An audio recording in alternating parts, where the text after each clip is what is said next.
안녕하세요, 혼입니다. 오늘 장도 역시 좋지 않았죠. 역시 안 좋았어요. 안 좋은 거예요. 안 좋았고 그 중국발 악재가 당분간 끝나지 않을 것이다. 추가 하락이 가능하다라고 얘기를 드렸고, 지금도 마찬가지예요. 아직도 중국장이 진정되지 않았고 지금 우리나라 장을 누르고 있는 것은 중국발 악재다. 이렇게 보시면 될 것 같아요. 정말 좀 어떻게 보시면 그 포스코나 이런 것들 차강주들이 실적으로 증명하면서 그동안 올랐던 것들이 허구가 아니다 라고 증명하면서 다시 한번 재시세가 나오고 있고, 뭐 크게 나오지는 않을 거예요. 이미 많이 반영이 되어 있기 때문에 잠깐일 겁니다.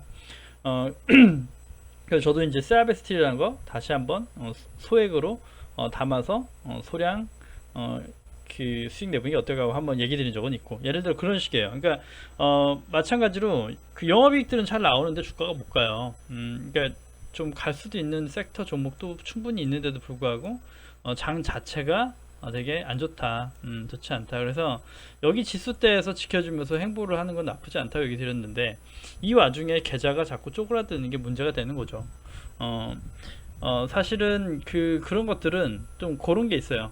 오늘 또 어려운 부분이지만 얘기를 드려야 되는 게, 오늘 어떤 섹터가 움직였냐라고 해서 섹터별 좀 한번 쭉 보셨나요? 그렇게 보시면 오늘 가장 많이 간 섹터가, 예를 들어 이제 대표적인 게 대북주, 그리고 마켓 관리 관련주, 뭐 그런 식, 이런 것들이 많이 움직였어요. 그러니까 마켓 관리 관련주도 테마주고 지금 처음 시세가 시작된 것들이 아니죠. 그리고 대북주도 마찬가지로 계속 지속적으로 횡보하다 오늘 갑자기 급격하게 슈팅이 난 거죠. 연락사무소가 다시 된다라고 하면서 주가가 날아간 건데, 그런 식으로 테마적으로 움직이니까 기본적으로 정상적으로 우리가 알고 있는 기본적인 성장주 이런 것들이 잘 못 가는 경향이 많은 겁니다. 자꾸 돈이 다른 데로 쏠리니까 그런 거예요.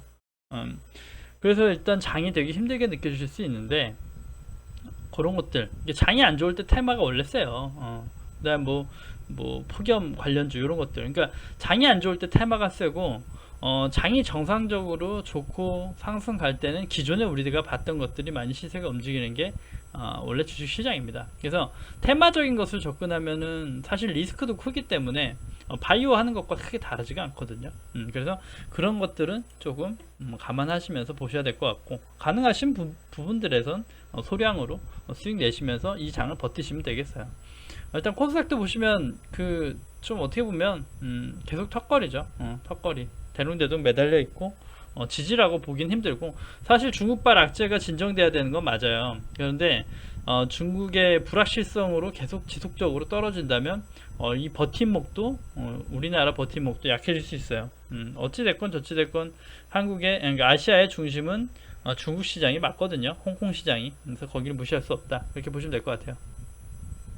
그렇게 보시면 될 것 같고, 자, 그런 의미에서 몇 가지 종목을 갖고 오긴 했는데, 자, 그렇다면 테마는 어떤 것을 볼 수 있고 어떤 식으로 접근하는가를 보여드리는 거예요. 꼭 추천 영상은 아니고요. 자, 오늘 또 움직인 것들 중에 하나, 섹터 중에 하나가 KT 서브마린이라는 종목입니다. 제가 예전에 그 한참 전에 거래했던 종목이에요. 뭐한 단기적으로 수익 내고 팔았던 종목인데, 이제 해저 터널 아니면 뭐 해저 케이블 이런 거를 하는 기업입니다.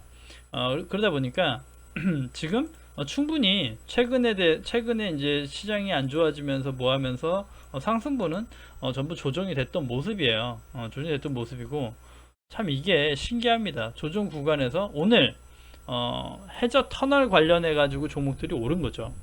오늘 해저 터널 종목 한 8개 중에 8개가 다 올랐거든요. 그 중에 하나가 좀 많이 오르고 잘 움직였던 게 이 KT 서브마린인데, 요런 겁니다.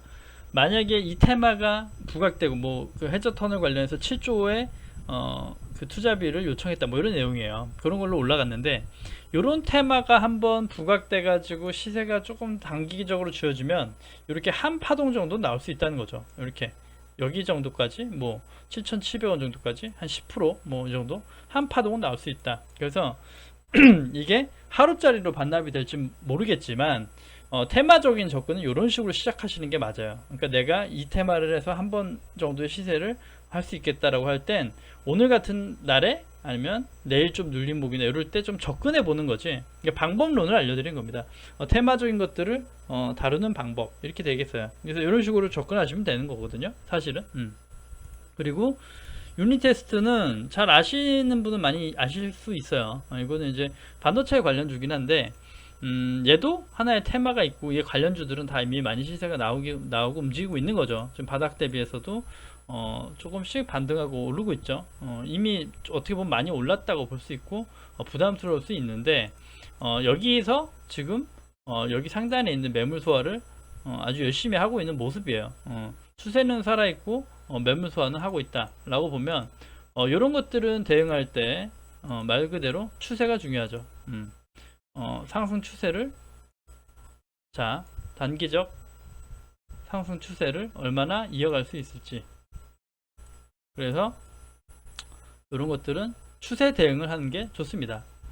추세 대응 이렇게 추세 대응. 그래서 이런 것들은 그겁니다. DDR5라고 아실 거예요. 컴퓨터에 DDR4, DDR5 이렇게 주기적으로 돌아가는 그 단계가 있는데 DDR5 관련주로 엮였다고 보시면 될 것 같아요. 그러니까 DDR5가 이제 하반기부터 이제 본격 출시가 되고 매출이 잡힐 것인데 거기에 대한 수혜주다라고 보시면 될 것 같아요. 그래서 지금 여기 매물 구간 소화하고 있지만 여기 최근에 거래량은 여기서 좀 최근에 들어왔거든요. 보시면 거래량은 외국인은 지속적으로 매집해서 지금까지 올라왔지만 기관은 단기적 최근에 물량을 담은 것을 볼 수 있어요.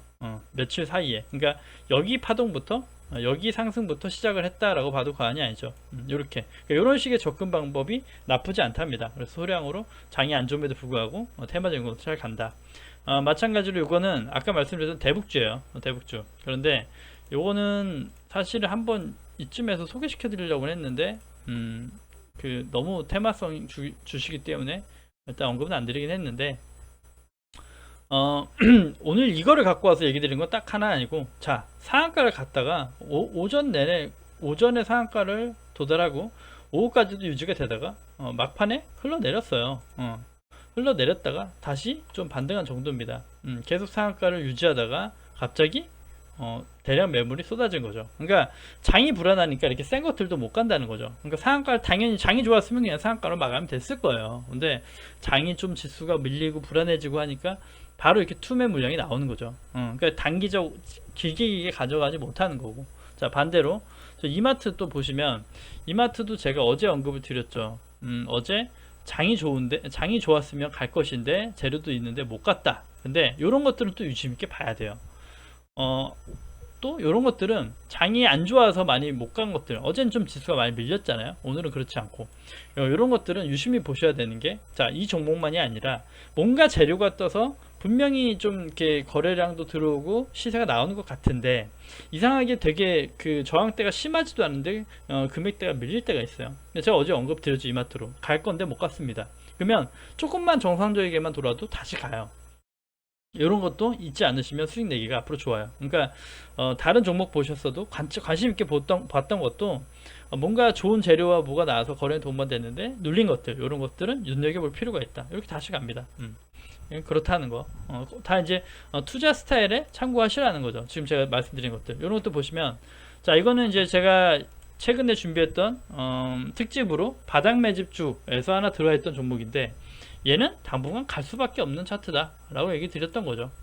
좀 이렇게 부담스럽지만 얘는 바닥권에서 거래량이 동반된 장대, 그 다음에 매물을 소화하는 흔적이기 때문에 당분간 갈 거다 라고 얘기 드렸던 게 이런 거예요. 제가 좋아하는 섹터는 아니고 좀 종목적으로 좀 그래요 라고 얘기 드리긴 했지만, 이런 것들은 단기간 언제까지 갈지 몰라요. 움직여 주고 있잖아요. 거래량도 계속 들어와 주고 있고, 오히려 여기 고점까지도 터치해 준 모습이죠. 그러면서도 이렇게 양봉으로 계속 매무서하고 올라오고 있다. 되게 센 거예요. 이런 거. 그러니까 이런 것들도 잘 공략해 보시면 수익 내기 좋다. 이렇게 보시면 될 것 같고. 자, 요것도 마찬가지로, 요거는 이제 다른 자관 좀 돌아와서, 자 한일 현대시멘트에서 제가 지금 구간이나 이 밑에 구간에서 금액을 모아 보시면 이건 바닥 공략이다. 그래서 건설 섹터긴 한데 시멘트 공업난으로 시세가 나오긴 했지만 지금 기간 조정, 가격 조정을 좀 어느 정도 다시 했다. 그래서 바닥권에 메리트가 있다라고 얘기 들었는데, 오늘 캔들 모양만은 나쁘진 않은 모양이에요. 오늘 건설 섹터도 좀 움직여주긴 했죠. 근데 오늘 캔들은 최근 며칠간에 있던 뭐 한 일주일 정도간에 있던 금액대를 한 번에 돌파해주는 양봉이다. 이런 것도 나름 의미가 있는 양봉입니다. 그래서 이런 것들도 유심히 잘 보시면 좋을 것 같고, 이미 그래서 바닥 공략을 하는 거예요. 바닥부터 편하게 가져가기 위해서. 자, 요건 안 좋은 거. BH는 추세 이탈이 됐어요. 제가 봤던 추세 이탈은 됐는데, 제가 얘기 드렸죠. BH는 그래도 외국인 물량과 그 기관 물량이 남아 있고, 요런 것들이죠. 제가 예전에 휠라홀딩스 얘기 드렸던 것처럼 요런 것들은 안 가고 대세 하락이라기보다 한 번쯤 돌아가지 않을까. 돌아간다는 개념으로 보거든요. 돌아간다. 그래서 뭐 더 열어놔야 돼요. 하방은 사실. 그래서 이런 것들 때문에 분할 매수를 항상 얘기 드리죠. 분할 매수를 항상 해야 된다. 그래서 여기 정도까지는 충분히 금액적으로 내려올 수 있는 구간, 때로는 더 내려갈 수도 있지만 다시 돌려 올라와서 다시 한번 뚜르러 가지 않을까라는 생각은 듭니다. 그러니까 얘가 장기적으로 갈 수 있느냐 없느냐를 보면 좀 더 투자하는데 분할 매수를 한다고 해도 또 좋을 수 있고, 얘가 꼭 간다는 게 아니라 한번 돌려서 갈 것 같다라는 거지, 돌려서 갈 거니까 무조건 사세요는 아니에요. 예. 제 개인적인 생각입니다. 워닝 IPS 같은 경우도 이제 바닥권에서 얘기 드렸고 담아 보시라. 근데 이렇게 바닥권에 금액을 담아 놓으면 좀 흔들리더라도 가져가는데 마음 편하기 때문에, 그리고 이 친구도 여기 좀 거래량이 나름 동반된 양봉이 20선을 뚫어주는 양봉이 나왔지만 시장이 최근에 안 좋으니까 그냥 그대로 반납해버리는 모습. 그러니까 정상적인 흐름으로 가고 있지는 않다는 거죠. 그런 것들. 하지만 바닥에서 샀다면 쫄릴 게 없다. 그리고 최근에 또 얘기 드렸던 대덕전자는 얘기 드렸죠. 얘도 마찬가지로 얘는 여러 번 얘기 드렸어요.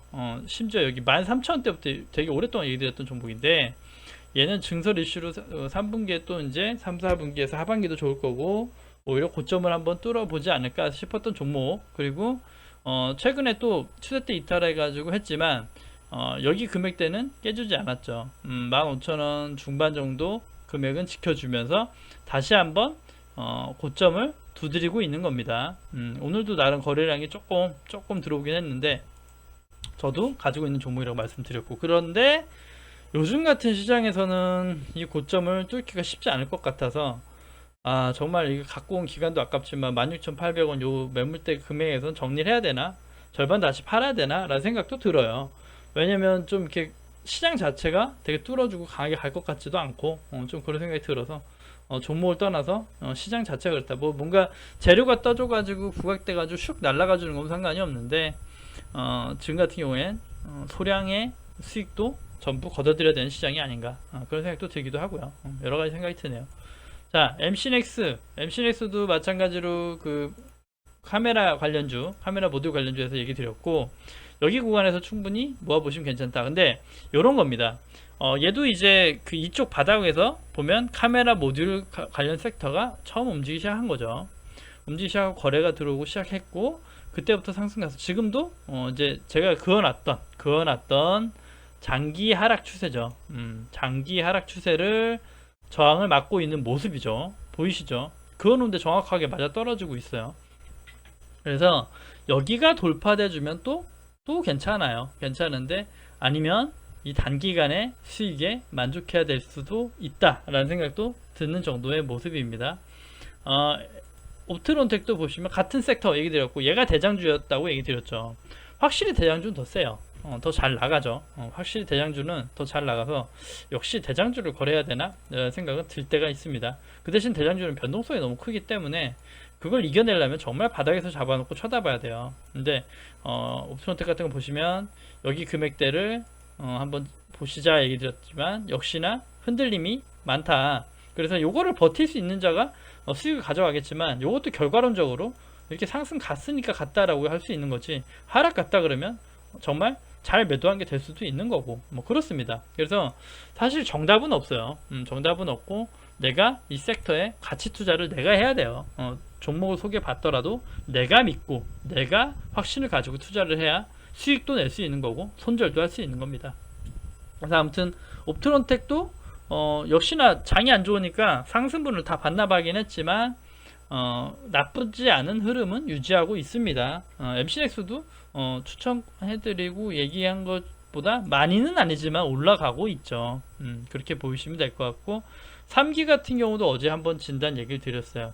3기도 시장이 어제 그제 너무 어제 안 좋으니까 어제 많이 밀렸다. 하지만 거래량이 전혀 동반되지 않았고 이런 것들은 금방 회복됩니다 라고 얘기를 드렸죠. 그리고 나서 언제 그랬냐는 듯이 바로 회복. 그래서 3기도 나쁘지 않다라고 얘기를 드렸던 게 어제 얘기 드렸죠. 그래서 어떻게 보면 이 3기에 대해서 좋아. 그럼 나는 이 3기 그 수소차 관련해서 이 종목을 가져가 보고 싶어. 그러면 오늘 장초든 담아볼 수 있는 것이고 어차피 종목의 선택은 본인의 몫이고 평량가도 마찬가지입니다. 그래서 장은 역시 힘들어요. 참 힘들지만 그래도 내가 단기적 수익을 욕심부리지 않고 낼지 아니면 정말 싸게 사서 좀 관찰해 볼지 아니면 어떤 종목을 컨택할지 때론 테마도 관심을 가질지 그런 것들을 다양하게 이렇게 장이 안 좋을 때 다양하게 두루두루 생각하시면서 전략을 짜셔야 이 시장을 이겨낼 수 있다고 생각이 듭니다. 그래서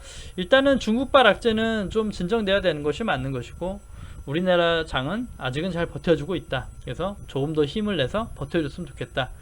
일단 걱정되는 것 또 하나는 환율을 언제 봤었죠? 잠시만 환율까지만 볼게요. 선물 21일인가요? 자, 달러 선물 환율이 좀 내려줘도 좋겠다. 환율이 좀 내려줘도 좋은데 제가 여기 정도에서는 저항을 맞지 않을까라고 그려놨던 부분인데 좀 크게 밀려주지 않는 모습. 그러면 더 위까지 뚫려주면 더 위까지 봐야 되는데 그러면 지금 지수 반납할 텐데 라는 걱정도 들고 좀 염려가 되긴 해요. 그래서 아직도 상승 추세가 깨지지 않았고 그렇다. 그래서 이런 거 잘 관찰하시면서 투자에 참고하셨으면 좋겠습니다. 아무튼 오늘 하루도 좀 많이 좀 불편하셨을 텐데 고생 많이 하셨고 좀 여러가지 지표를 돌려보시고 공부하시고 종목도 잘 봐가시면서 수익 잘 챙기셨으면 좋겠어요. 아무튼 오늘 방송 여기서 마무리하도록 할게요. 네, 구독과 좋아요 눌러주셔야 채널 유지에 힘이 됩니다. 감사합니다.